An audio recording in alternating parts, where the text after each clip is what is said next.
If you'd like a catch-up file to go with this video, you need beethoven5.sib.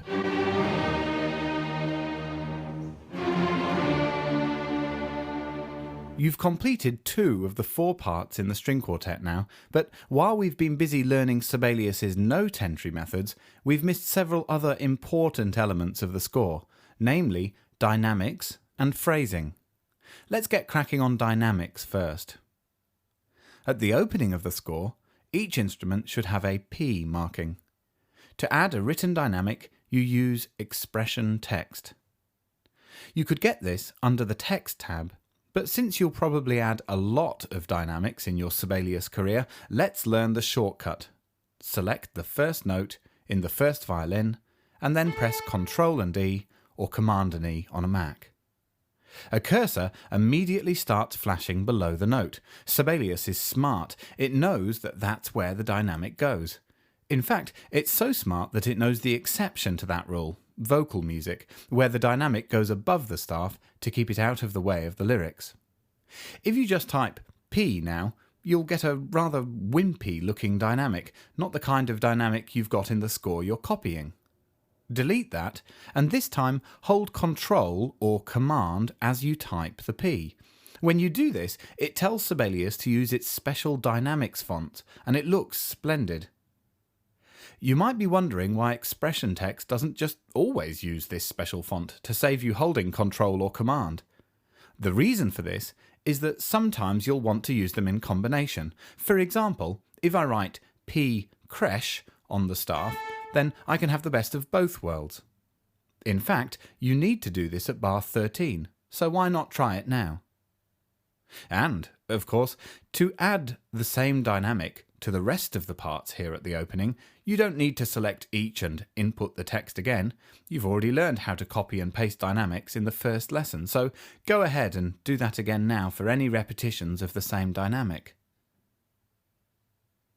At bar 16, all parts play F at once, and then at bar 17 they all play P.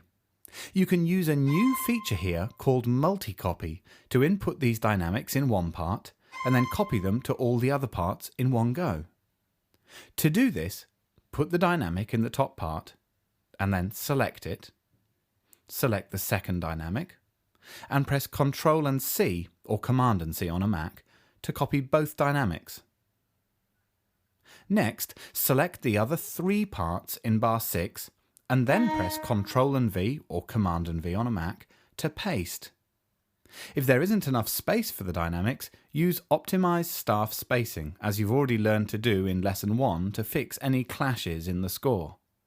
Multicopy is a great time saver, and you can apply it to more than just dynamics. The other kind of dynamics you may need to input are crescendo and diminuendo lines. In bars 27 and 28, the cello has these lines. As before, you could get these lines from the Lines group in the Notations tab of the ribbon, but instead we'll learn the shortcut.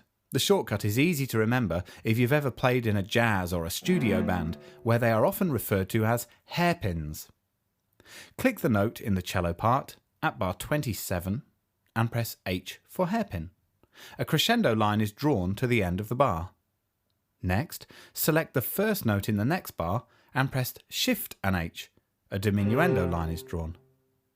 You can now add the crescendo and diminuendo lines that need to be placed in the other parts throughout this section. Where a hairpin needs to be extended over more than one note, press the space bar to extend it. I like to think of that as spacing the line out. Next, you need to add phrase marks and slurs, which are essentially the same thing as far as Sibelius is concerned. Click the first note in bar 1 of the first violin part. Next, press, can you guess? Yep, S for slur. Note that there's a distinct difference between ties and slurs. Ties have to be between 2 notes of the same pitch, of course. Quite often, new users of Sibelius make this mistake, and it can result in hanging notes when your score plays back. Just as you extended hairpins by pressing the space bar, you can do that with slurs too, to make long phrase marks. In bar 3, there is a phrase that extends over the whole bar. Click on the first note and press S, and then repeatedly press the spacebar to space it out. So far, you've been editing notes that you had already put into Sibelius to add phrasing and dynamics. It's actually quite possible to add these at the same time you input the notes themselves, as you've learned to do with the articulation marks, like the staccatos in this piece. However, it's a little bit more complicated, so we haven't got to it. Until now. Jump forward in your score to bar 36 in the second violin. Select it, and then press N for note entry. We'll use alphabetic entry in this example, but step time would work just as well. Add the G on the second beat, and then press S to add the slur. Now add the F sharp, and the slur will align with it perfectly. Press Shift and S to end the slur. Now repeat the same process in the next bar. You can toggle the slurs on and off as you input more of this part, in addition to adding the staccatos from the keypad, and, when you get to bar 45, sticky triplets. Keep on adding the second violin part until you get to bar 45. At bar 45, you just need to add an SF marking with the final triplet. If you're using sticky triplets, it's best just to put all of the triplets in first, but you can still add the dynamic without even using the mouse.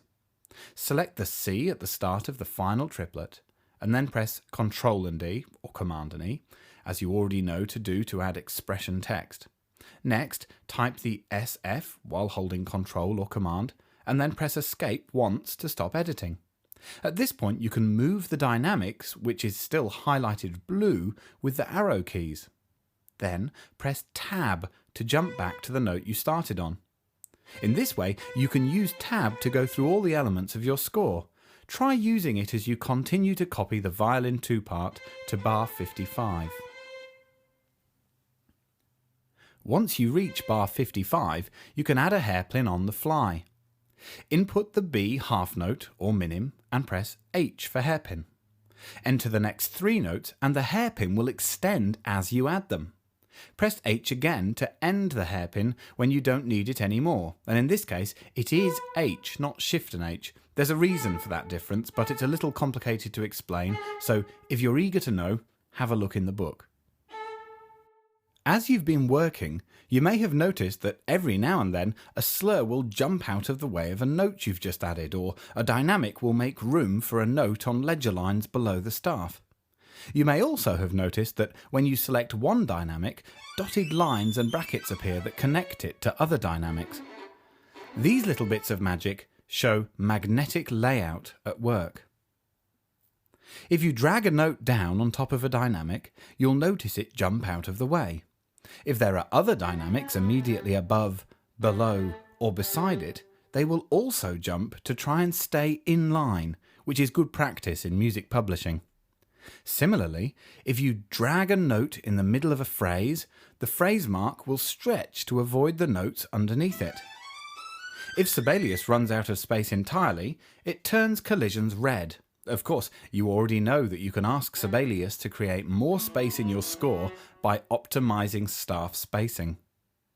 Magnetic layout was undoubtedly the most exciting feature to be added in Sibelius 6. There is no doubt that it saves you hours of work, and no other notation program has a similar feature.